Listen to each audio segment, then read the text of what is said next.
There is a kind of silence most people never meet, not because it hides, but because it waits. Like a sealed vault beneath the noise of your daily striving, it holds a power you've always felt, but could never quite name. This silence isn't empty. It doesn't float above the world like a cloud. It sits beneath it, solid, exact, immovable. You might have heard echoes of it in a quiet room after a breakdown, in the stillness before a life-changing decision, or in that haunting moment when success didn't satisfy you, and you realized you still weren't home. This silence is not peace by default. It is not numbness. It is not detachment. It is command, and it's been waiting for you to remember it. You've been told that wealth is a game of action. That power belongs to the loud. That money follows momentum. So you've chased, haven't you? You've devoured books, studied funnels, made vision boards, burned out and tried again. You've matched the energy of the world around you. Fast, loud, impatient, always pushing for more, and for a while it almost worked. The peaks came. The wins, the dopamine, the quick validations, but they never stayed, because you didn't yet have the one thing every true builder must reclaim. Inner command, not control. Command, not effort, alignment, not noise, precision. This is the part most teachings skip, not because they're cruel, but because they're just as loud as you are. But Napoleon Hill didn't skip it. It's there, beneath the headlines of desire and faith, under the gold dust of persistence and purpose. He called it accurate thinking, but what he really meant was sacred silence, the discipline of choosing which voice you obey inside your mind. You are not lazy, you are not broken, you are not undisciplined or unworthy of wealth.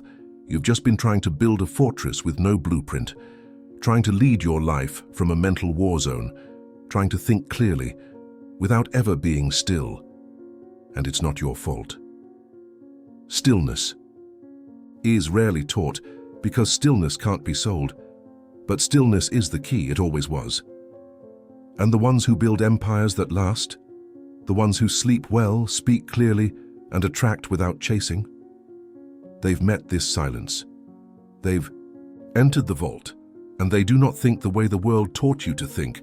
This is not a script about making money. This is a script about remembering who the hell you are before you try. Because when the mind obeys the soul, not the ego, not the algorithm, your thoughts become orders. Your decisions cut through. Your presence changes a room before you. Speak. That's the silent power behind every real millionaire. And it has nothing to do with charisma, charm, or even talent. It has everything to do with how still you are inside, how precise, how tuned. This journey is not about adding more, it's about unlearning the noise that never served you. So come in, leave the doors of the world behind, let them close, let the vault seal, let your mind go quiet. There's something you were meant to remember, and it's been waiting in the silence beneath all power. You've been running. Maybe not with your legs, but with your mind. Every morning you wake up and the race begins, against your own doubt, against the success of others, against the invisible voice that says, you should be further by now. You scroll, you scan, you strategize, you make to-do lists like they're lifelines. You chase clarity like a moving target, and every time you think you've caught it, it changes shape. It's not that you're unwilling. It's that you're exhausted from starting over and over again. New plans, new courses, new coaches, new affirmations. But underneath it all, the same hum of uncertainty. The mind won't stop spinning. The body won't fully rest. And the soul? The soul just watches quietly, waiting for the day you finally ask, where is this all actually going? It's like you're standing in a massive train station, people rushing, schedules blaring, so many options, but the signs above. Each platform are blank, no destination, no arrival time, just motion. So you do what most people do. You pick a train that looks fast. You pick a crowd that looks successful. You board someone else's path and hope it takes you somewhere meaningful. But the truth, you never actually chose where you were going. You just didn't want to be left behind. This is the pain no one talks about. The emotional cost of living without a clear inner voice, of building your life in reaction to everyone else's noise, of climbing ladders that don't lean on anything real, of executing strategies that feel smart but hollow. And when they don't work, you don't question the train. You question yourself. You think, maybe I just need more discipline. Maybe I'm just not confident enough. Maybe I should buy another program, get a mentor, find my why. But the deeper truth, you've been trained to trust everything except your own inner compass. And that compass, the one Napoleon Hill knew was central to all wealth, doesn't scream. It whispers. It doesn't speak in hype or pressure. It speaks in clarity, alignment, and still precision. But how can you hear it when you're sprinting through a mental battlefield every day? How can you trust it when the world rewards performance more than presence? How can you build something sacred if you've never been taught how to listen to the sacred in you? You were born with the power to think, but no one ever taught you the sacred responsibility of thinking well. They gave you data, not discernment. They praised speed, not depth. They rewarded the results of loud minds, even as those minds collapsed inside. So now here you are, able, awake, willing, but still unsure what's real. Still wondering why your efforts feel disconnected from your soul. Still feeling like success keeps slipping through your fingers, like trying to hold water with open palms. There's no shame in that. This isn't about blame. This is about naming the pattern that's kept you running on rails that don't lead home. Because before we introduce the principle that changes everything, we must name the pattern that quietly runs everything now. It's this: I must keep thinking, pushing, and doing, or I'll fall behind. This pattern is not neutral. It's a parasite. It feeds on your uncertainty. It thrives in your distraction. It keeps you addicted to motion because stillness would reveal the truth. You've been trying to earn your worth through noise, but your worth was never found in how much you move, only in how clearly you can command. And you can't command. From confusion. This is why the rich stay rich even when they lose money, and why some of the loudest hustlers never build anything that lasts, because money follows order. And order begins inside. Without it, you're not thinking, you're reacting, you're not building, you're bouncing, you're not aligned. You're performing, and that's why nothing stays, not the peace, not the focus, not the money. But here's the good news: the principle you're missing is not missing from you, it's just been drowned out. And now we're going to uncover it, not as a tactic but as a truth, because Napoleon Hill never promised you wealth through speed. He promised wealth through exactness, through mental purity, through what he called accurate thinking, which, when stripped of all the noise, is really the spiritual science of clarity. And in Chapter 2, that clarity will begin to return, not as something you try, but as something you remember. Imagine standing in a room filled with noise, not loud, obvious noise, but 1,000 tiny voices, each one whispering a different truth, each one tugging your attention just slightly, just enough to confuse the next step. This is what most people call thinking, but it isn't. It's reacting, it's analyzing, it's scrambling, it's decision-making without clarity, driven by fear, by ego, by the demand to figure it out before anyone sees you fail. But real thinking is silent. It is chosen. It is tuned, like a tuning fork struck in the middle of chaos. It doesn't compete with the noise, it simply holds its tone, and if you wait long enough, the noise will start to rearrange itself around that tone. This is the principle Napoleon Hill named, but most skipped over it. They circled the bold titles: desire, faith, persistence, decision, definiteness of purpose. But they missed the soft gold buried deep inside his message. Accurate thinking is the foundation of all successful achievements. Not big thinking, not positive thinking, not endless thinking. Accurate thinking, precise, clear, unemotional, but not disconnected. Still, but not passive. Deliberate, but never desperate. It is the discipline of being exact, not externally, but internally.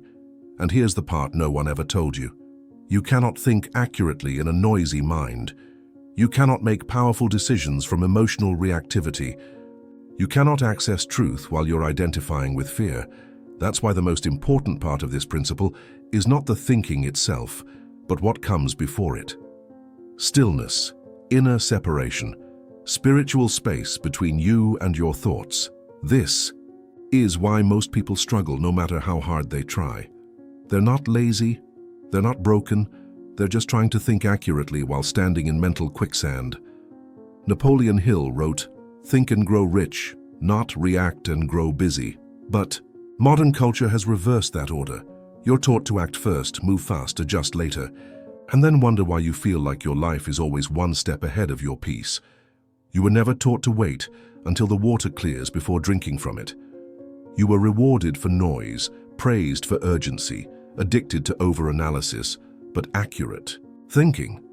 It requires something else. It requires the discipline to pause, to get still enough to see which thoughts are real and which ones are just echoes from a frightened past.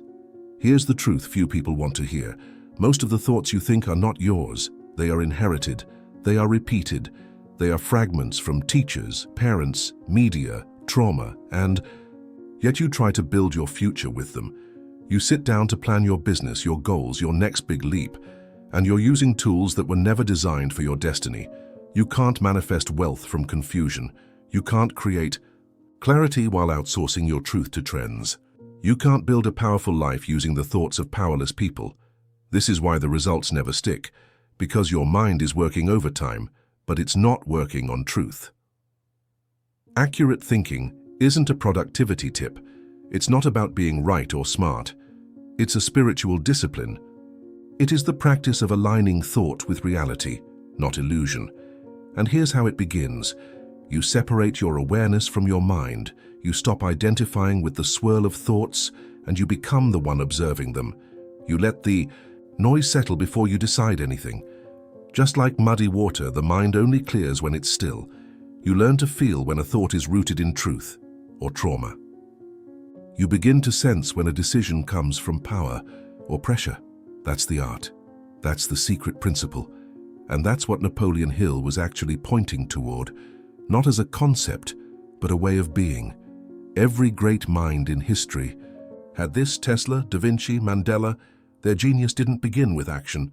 It began with exactness, with clarity, with a tuning of the internal instrument. They weren't overwhelmed with 10 options. They weren't obsessed with pleasing 10 million people. They didn't mistake urgency for alignment. They had something most people lose in adulthood, a sacred space inside the mind and where thought becomes will. If you've been spinning, if your thoughts feel like a storm instead of a compass, it's not because you've failed. It's because you've never been taught to think in silence. No one showed you how to tune your awareness. No one taught you how to sit in the unknown long enough for the real answer to emerge. But now you know. And knowing changes everything, because this principle is not something you apply once. It's something you become. And in Chapter 3, that becoming begins, we'll enter the sacred space that makes accurate thinking possible, not with hustle, not with hype, but with ritual. The ritual of silence, the ritual of command, the ritual that returns you to your throne. There's a reason temples are quiet. Not because the divine is shy, but because the sacred only speaks at a certain frequency, and that frequency is silence. Not emptiness, not blankness, not absence, but the still humming presence that remains when every false voice has been asked to leave. This is where accurate thinking begins, not in books, not in logic, not in noise, but in the sacred act of listening. There is a ritual here, older than any strategy, more powerful than any algorithm. It is the daily return to inner command, not control. Command, the difference. Control is frantic, fearful, desperate to fix every thought. Command is quiet, certain. It doesn't need to fight. It just speaks, and the storm obeys. But you can't command your mind until you reclaim your seat. And you can't reclaim your seat if you keep reacting like a servant. So before we go any further, we must build you a sanctuary, not on the outside, but within. Close your eyes for a moment. Imagine a room that belongs only to you, not in your house, not in your business. In your being, stone walls, warm light, a single candle in the center, burning without flicker. This is your mental sanctuary. It's not there to motivate you. It's not there to protect you from reality. It's there to remind you of truth, no matter what the world says, no matter what your fears suggest. This room is where you return to remember what is real. and you do it every day. Here is the sacred routine. You enter the silence before the world can touch you. Wake up and do not reach for the noise. No phone, no feed, no fixing. Just sit. Let the fog be there. Let the thoughts swirl, but do not follow them. You are the one watching, not chasing. You ask one question: what is real right now? Not what's urgent, not what's popular. What is true in this moment? And you wait. You let the silence respond. You write one clear thought, not a list, not a journal dump, just one sentence that holds power. One line you will anchor into as the noise rises later. It could be, I am the thinker, not the thought. Urgency is not alignment. I do not owe the world a reaction. Power moves slowly. Write it. Carry it. Let it become your internal tone, like a tuning fork in your pocket, vibrating beneath the chaos. This is not a productivity hack. This is a spiritual practice, a consecration of thought, a daily reminder that the world cannot command you unless you forget your own voice.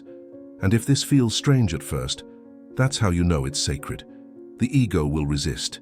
It feeds on noise. It thrives in urgency. It wants you to keep thinking, just not clearly. But your soul is not in a rush. Your soul is exact. Your soul doesn't need 10 steps. It needs one true move, and it finds that move here in stillness.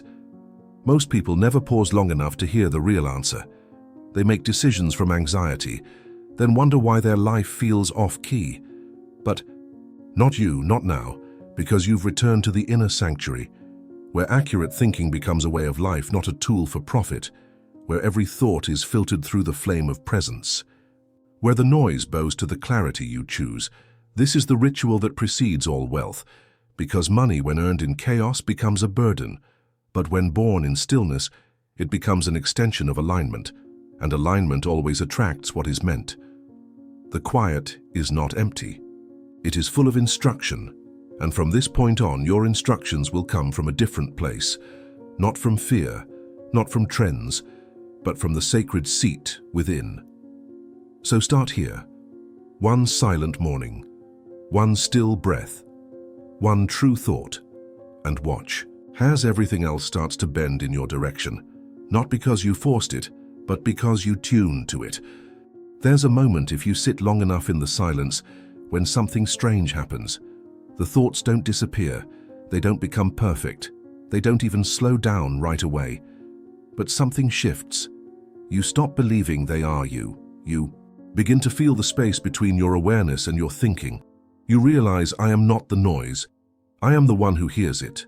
And that tiny seismic truth is the beginning of a new identity, not a motivational identity, not a hyper-disciplined persona built on force, but a sovereign identity rooted in presence, guided by inner command, unshaken by noise, because it no longer believes the noise is personal.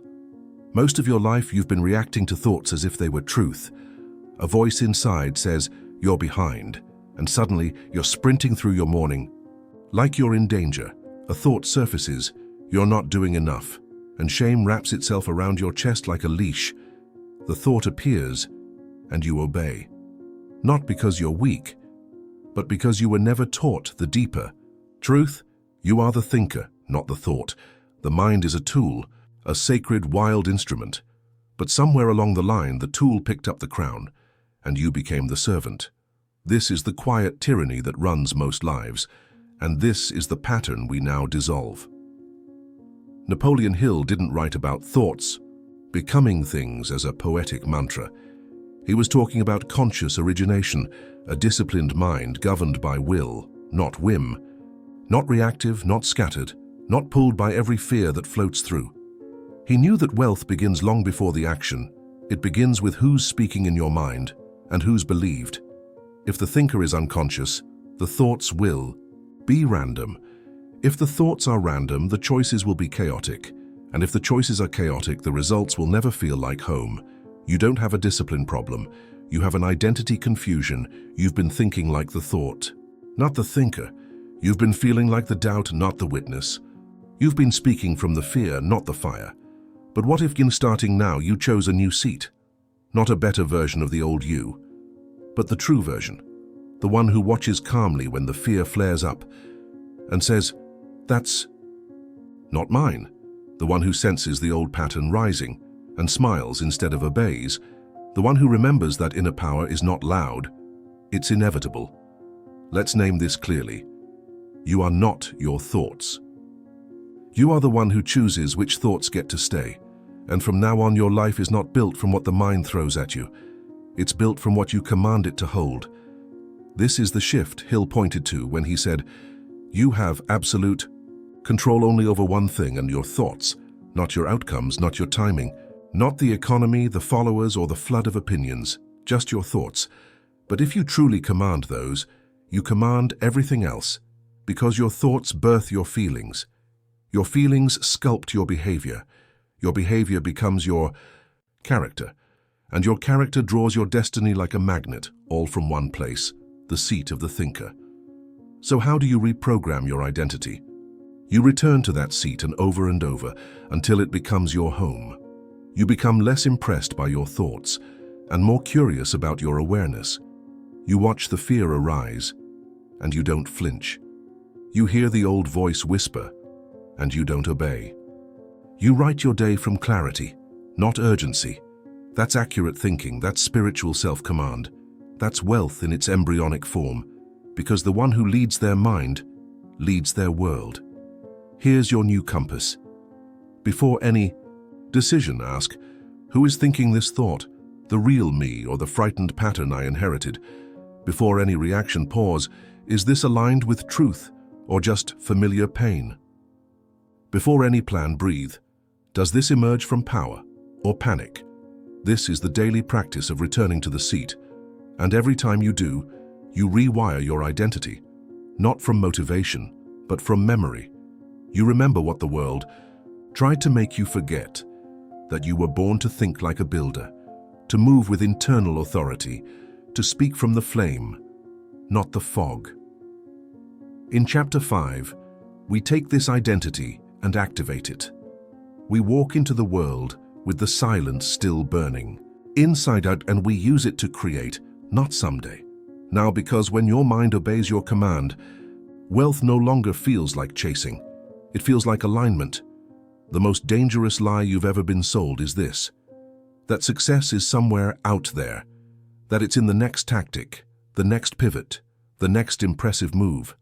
That wealth is a finish line, reached only after years of chasing, suffering, and proving. But here, in the silence we've carved, you can finally see it clearly. Your power was never outside you. It was always in your ability to command the inside.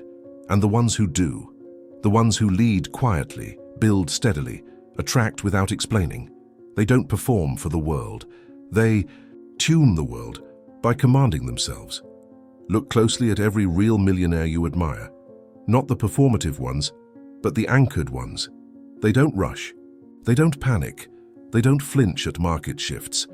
Why? Because they don't make moves from fear. They move from alignment, and alignment only happens when your mind is ordered, not perfect, not silent all the time, but governed. The millionaire. Mind is not the mind that knows everything. It's the mind that knows who's in charge inside. Let's bring this down to the ground now, where life meets action, because it's not enough to know. This power must move through you, and it does so through choices. Here's the question that activates everything we've uncovered. What does a millionaire do? Not to impress, but to preserve inner command. Not what do they post, not what do they buy, what do they protect. Here's what they do. They protect their mental environment. They don't wake up and hand their brain to algorithms. They curate what enters their field. They defend their stillness like it's sacred, because it is. Your feed, your inbox, your morning habits, these are not neutral. They are shaping your thinking before you ever get a chance to think. Command begins with curation. They speak from clarity, not chaos. They don't explain themselves to everyone. They don't share every idea before it's ready. They let their thoughts bake in silence before they broadcast. This is not secrecy, it's strategy. Powerful people don't overshare because they don't need validation. They already have internal agreement. So pause before you post. Wait before you pitch. Speak only from the voice that comes from still water. They simplify relentlessly. The mind loves complexity. The soul craves clarity. Millionaires cut through noise, not by doing more, but by doing less with precision. Every project, every habit, every relationship must pass through this sacred filter. Does this multiply my clarity or divide it? If it divides, it goes, because wealth isn't built from cluttered calendars. It's built from exactness, the clean strike, the aligned move. They ritualize stillness. This isn't a morning routine. It's a devotion to silence. It's showing up to your inner sanctuary like it's your highest meeting of the day, because it is. This is where your real strategies are born, where your real intuition gets heard, where your decisions become declarations, not debates.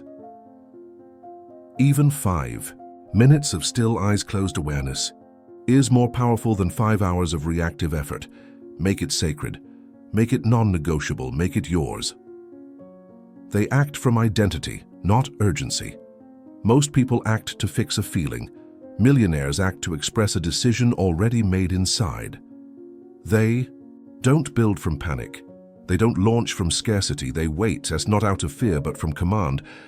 Because when you're truly in your seat, the world starts to bend toward you.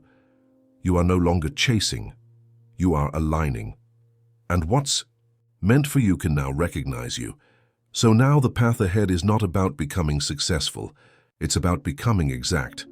Not because you want control, but because you've tasted the pain of living by mental reaction. Not because you want approval, but because you know who you are when the noise stops. Not because you need to prove your worth, but because your thoughts are now sacred territory, and you won't let a single false voice lead your future again. Look at your life now. Same world. Same calendar, same tools, but something's different. You've met the silence, you've remembered the vault, you've reclaimed your seat. You no longer think like someone trying to get rich. You think like someone who already is, because wealth is not in what you own, it's in how you think. So now you know. The secret wasn't hidden because it was complex. It was hidden because it was quiet. Because in a world that worships volume, silence feels suspicious. In a culture of quick wins, stillness feels lazy. In a sea of endless advice, your own wisdom feels too soft to trust. But here, in the silence beneath all power, you've remembered something the world tried to make you forget. You've always carried the code of command, the architecture of clarity, the wealth of a mind ruled not by emotion, but by awareness. This was never about money. Money was just the mirror, the echo of internal order or internal chaos. You chased it when your mind was spinning. You lost it when your thoughts were scattered. You feared it when you didn't trust your own decisions. But now you don't chase, you choose, not reactively, not impulsively, not anxiously, but from a still, sovereign place that knows, I am the thinker, the commander, the quiet flame. The vault is open now, not to reveal gold, but to reveal you, your awareness, your fire, your compass. And it's not a place you visit once. It's a space you return to every day, until that stillness becomes your signature, until your thoughts become instruments of truth, until the world begins to match your inner tone, not because you forced it, but because you finally stopped trying to match the noise. So now the invitation is simple. Do not go back to sleep. Do not return to the pattern of reaction. Do not scroll for answers that live inside you. Do not bow to the urgency that once ruled your mornings. You are no longer a servant to thought. You are the one who sits in the center of it, clear, calm, aligned. And from that place, everything changes, not all at once, not overnight, but inevitably, because the one who commands their mind will always create a world that reflects that command. So now walk into the same job, the same business, the same life, but not as the same person. Walk as the one who remembers the vault, who chooses from stillness, who builds from clarity, who thinks like a millionaire, because wealth is no longer a hope. It is an extension of the inner empire you now govern.